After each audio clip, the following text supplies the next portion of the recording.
Okay, in this video, we're just going to talk about bond terminology. And so remember, what is a bond? It's when investors give money to a company in return for the company's promise to repay with interest. And this right here, this promise to repay with interest, that is what a bond is. And we're going to talk about some bond terminology. A bond is a financial instrument that represents a company's formal promise to pay principal and interest to the bondholder on a defined schedule, ending at the maturity date. And here are some key terms of what is the company offering in this bond. First, they're offering a face value, and sometimes that's referred to as the principal or the par value or the maturity value. And all of those terms are equivalent, okay? Those mean the same thing. And what I'll typically refer to as the face value, which is a cash amount to be paid by the company to the bondholder at the maturity date of the bond. So this is a one-time payment.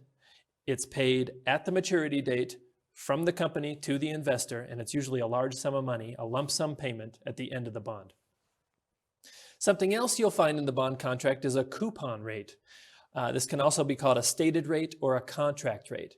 And in addition to this lump sum payment at the maturity date of the bond, this coupon rate is an annual percentage rate which determines cash payments that will be made by the company to the bondholder each year that goes by prior to the maturity date of the bond.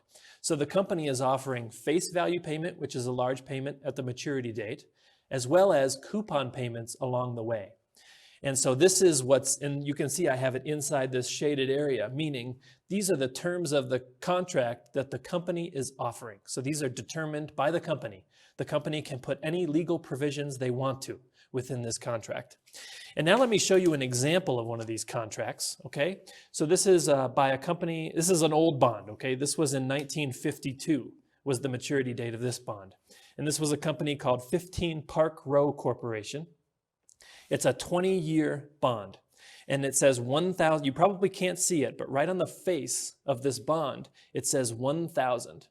And so that right there on the face is the face value of the bond. That $1,000 is what 15 Park Row Corporation will pay whoever holds this bond. Will get $1,000 at the maturity date, which is May 1st, 1952.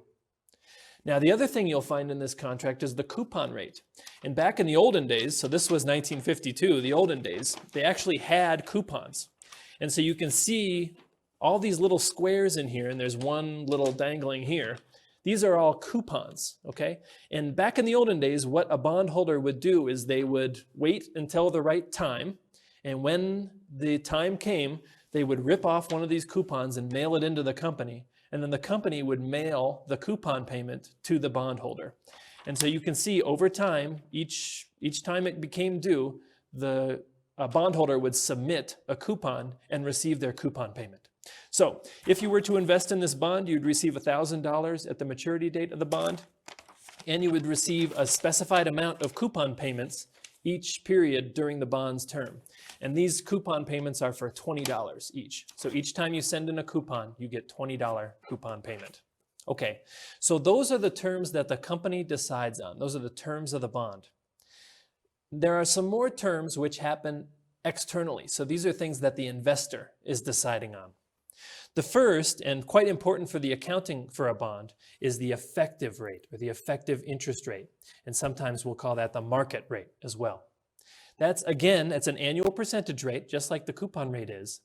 But rather than what the company is offering in terms of coupon payments, it's the rate of return that investors require to invest in the bond.